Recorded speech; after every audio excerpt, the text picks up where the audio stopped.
ఆంధ్రప్రదేశ్లో ఉష్ణోగ్రతలు రోజురోజుకు పెరిగిపోతున్నాయి.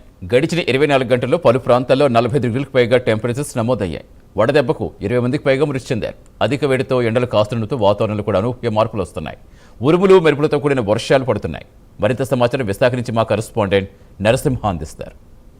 పెరిగిన వాతావరణం అయితే నెలకొంది. చూసుకుంటే గత రోజు విశాఖలోని ఈదురుగాలులు ఉరుములతో కూడిన వాతావరణం నెలకొంది. చూసుకుంటే కొన్ని ప్రాంతాల్లో కూడా హోర్డింగ్లు కూడా నేలకూరాయి. అదేవిధంగా అదే ప్రాంతాల్లో కూడా ఏదైతే వర్షపు నీరు కూడా రోడ్డు ప్రహారిత రహదారులపై కూడా కొట్టుకుపోయిన రహదారుల్లో కూడా ప్రవహించినట్టు చూస్తున్నాము. రానున్న కాలంలో కూడా ఇదే పరిస్థితి 2-3 రోజుల్లో కూడా ఇదే వాతావరణ పరిస్థితి నెలకొంటాయని చూసుకోవచ్చు. ఏదైనా కూడా ఒకవైపు బాగా వాతావరణము, పగలు వేడివి, రాత్రి కూడా ఈ తరహా వాతావరణంతో కూడా అటు పర్యాటకులు, స్థానికులు కూడా అవస్థలు పడుతున్న పరిస్థితి అయితే నెలకొంది. దీనిలో భాగంగా కొందరు పర్యాటకులు అయితే విశాఖ ఆర్కే బీచ్ వద్ద ఇతర ప్రాంతాల నుంచి కూడా వచ్చారు. చూసుకుందాము. అయితే సార్, మీరు ఈ యొక్క ఏదైతే విశాఖ ఆర్కే బీచ్ గత ఏడాదితో పోలిసి ఈ ఏడాది కూడా ఉష్ణోగ్రతలు పెరిగాయని మీరు భావిస్తున్నారు చెప్పండి.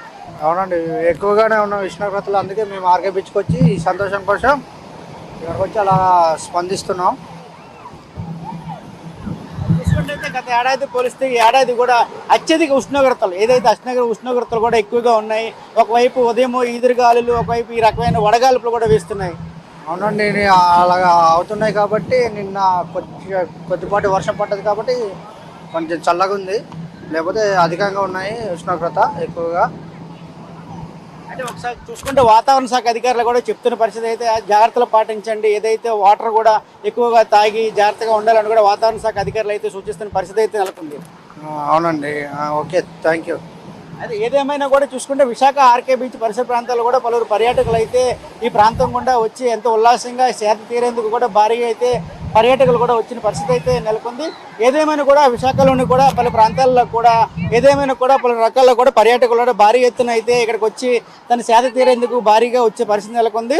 ఏదేమైనా కూడా పర్యాటకులు కూడా పలు ప్రాంతాల్లో కూడా పర్యాటకులు కూడా సేద తీరేందుకు భారీగా కూడా ఇతర ప్రాంతాల నుంచి కూడా భారీగా వచ్చారు.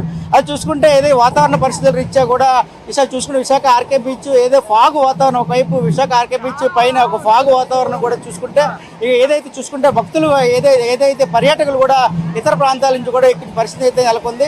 అదే రానున్న కాలంలో కూడా వాతావరణ పరిస్థితులు కూడా ఎక్కువగా ఈ తరహా వాతావరణం ఉంటుందని చెప్తున్నారు. మీరు ఎక్కడి నుంచి వచ్చారు సార్? హైదరాబాద్.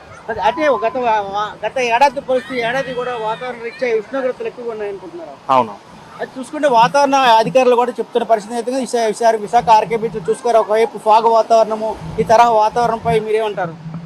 ఈ కాలం బాగా అవుతున్నట్టుంది కంపేరింగ్ టు లాస్ట్ ఇయర్. చూసుకుంటే ఏదేమైనా కూడా ఈ పరిస్థితి ప్రాంతాల్లో కూడా అధికంగా ఉష్ణోగ్రతలు ఉండడం వల్ల ప్రజలు కూడా అవస్థలు పాలవుతున్న పరిస్థితి అయితే నెలకొంది. ఏదేమైనా 2-3 రోజుల్లో ఈ తరహా వాతావరణ పరిస్థితులు నెలకొంటాయని కూడా వాతావరణ శాఖ అధికారులు అయితే చెప్తున్న పరిస్థితి అయితే నెలకొంది. రానున్న కాలంలో 2-3 రోజులు కూడా ఏదైతే నైరుతి ఋతుపవనాలు వస్తున్న క్రమంలో కూడా ఈ తరహా వాతావరణ పరిస్థితులు నెలకొంటాయని కూడా ఒకవైపు వాతావరణ శాఖ అధికారులు అయితే చెప్తున్న పరిస్థితి ఉంది. విశాఖ ఆర్కే బీచ్లో చూసుకుంటే ఇతర ప్రాంతాల నుంచి కూడా వచ్చి తమ ఉపశమనం పొందేందుకు కూడా ఉల్లాసంగా ఎవరైతే పిల్లలు అదేవిధంగా పెద్దలు కూడా వచ్చి విశాఖ ఆర్కే బీచ్ ముందు కూడా ఎంతో ఉల్లాసంగా ఇక్కడ ఉపశమనం పొందుతున్నారని మనం విజువల్ రూపంలో చూడొచ్చు. అదేవిధంగా చూసుకుంటే నైరుతి బంగాళాఖాతం మీదుగా బంగాళాఖాతం నుండి తమిళనాడు సగటు సముద్ర మట్టానికి 3.1 నుంచి 4.5 కిలోమీటర్ల ఎత్తులో ఉన్న ద్రోణి బలహీనపడినట్లు కూడా ఇప్పటికే వాతావరణ శాఖ అధికారులు అయితే చెప్తున్నారు.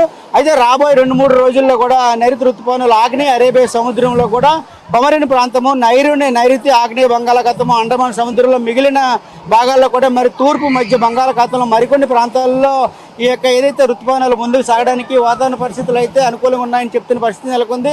దక్షిణ తీర ఒడిశా మరియు పరిసర ప్రాంతాల్లో కూడా ఉన్న ఉపరితల ఆవర్తనం ఇప్పుడు అంతటా కూడా ఒడిశా మరియు పరిసర ప్రాంతాల్లో కూడా వ్యాపించి సగటు సముద్ర మట్టానికి 1.5 కిలోమీటర్ల ఎత్తుల వరకు విస్తరించి ఉందని కూడా చెప్తున్న పరిస్థితి అయితే వాతావరణ శాఖ అధికారులు అయితే చెప్తున్నారు. అదేవిధంగా నైరుతి బంగాళాఖాతం మీదుగా మధ్య బంగాళాఖాతం నుండి కూడా తమిళనాడు వరకు కూడా సగటు సముద్ర మట్టానికి 3.1 నుండి 4.5 కిలోమీటర్ల ఎత్తులో ఓ ద్రోణి కూడా బలహీనపడిందని కూడా వాతావరణ శాఖ అధికారులు అయితే అంచనా వేశారు. అయితే తీవ్ర వడగాల్పులు లేదా 1 లేక 2 చోట్ల ఏదైతే వీచే అవకాశం ఉందని కూడా జిల్లాలో కూడా వ్యాప్తంగా చెప్తున్న పరిస్థితి అయితే వాతావరణ శాఖ అధికారులు అయితే చెప్తున్నారు. అదేవిధంగా ఈరోజు రేపు కూడా తేలికపాటి నుంచి మోస్తారు వర్షాలు లేదా ఉరుములు మెరుపులతో కూడిన జల్లులు 1 లేక 2 చోట్ల కురిసే అవకాశం ఉందని కూడా వాతావరణ శాఖ అధికారులు అయితే చెబుతున్నారు. అదేవిధంగా రాత్రిపూట కూడా వెచ్చగా ఉండే అవకాశం ఉందని, ఉరుములు మెరుపులతో కూడిన మెరుపులు ఒక్కసారిగా 2 చోట్ల సంభవించే అవకాశాలు కూడా ఉందని వాతావరణ శాఖ అధికారులు అయితే చెబుతున్నారు. మనం చూసుకుంటే రాయలసీమలో కూడా గత రాగల 25 గంటల 5 రోజుల్లో కూడా గరిష్ట ఉష్ణోగ్రత 40 నుంచి 43 డిగ్రీలు సెంటీగ్రేడ్ నమోదయ్యే అవకాశం ఉందని చూసుకోవచ్చు.